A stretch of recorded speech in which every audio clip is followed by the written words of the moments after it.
අංක 1 නූරඑළිය The Tea Factory. නූරඑළිය Hatton ප්‍රදේශයේ ඇති පැරණිතම තේ කර්මාන්ත ශාලාවක් වන මෙය වසර ගණනාවකට පෙර අත්හැරලා තියෙනවා. මෙතන වැඩ කරන මැෂින්, වැඩ කරපු සියලු ගොඩනැගිලි, ආයුධ සියලුම දේ වනාන්තර වලින්, ගල් වලින්, වැලි වලින් වැසී ගොස් අවසන්. කැමරාවකින් පමණක් නොව මෙතෙන්ට ගිය ඕනෑම කෙනෙකුගේ හිත නොසන්සුන් අතිමහත් බිහිසුණු අභිරහස් දේවල් වලින් පිරී යනවා නොඅනුමානයි.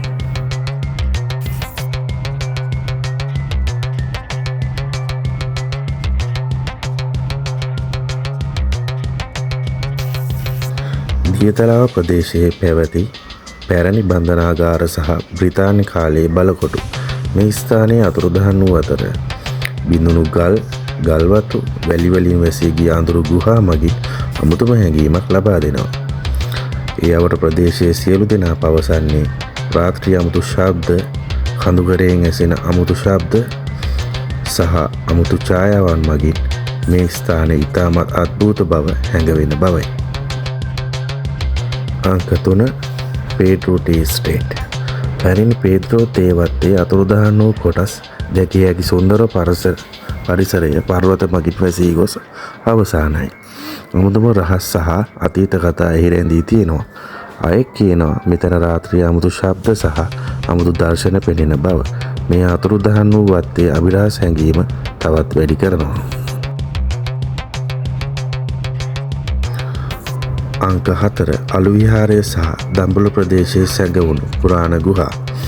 අදටත් වසර ගණනාවක් අඳුරු සහ පැරණි සෙල් ලිපි ඇත. ගොඩක් අය කියනවා මෙතන බුදුන්ගේ පුරාණ ලිපි සහ සෙල් ලිපි ලකුණු තිබුණා කියලා. හුඟක් මිනිස්සු මෙතනට පැමිණි විට ගුහා තුල අමුතු ශබ්ද සහ අසාමාන්‍ය අභිරහස් හැඟීම් නිතරම දැනෙනවා. දේශයේ පැවති පැරණි බ්‍රිතාන්‍ය ගෘහ සහ මාලිගා දැන් අතුරුදහන්. ඒවට උනේ මොනවද කියලා කවුරුත් දන්නේ නැහැ. බිඳ වැටුණු කුටීර, වැසිකිලි ගල් සහ පැරණි ආභරණ සෑම කාමරයකම අමුතු කතා තියෙනවා.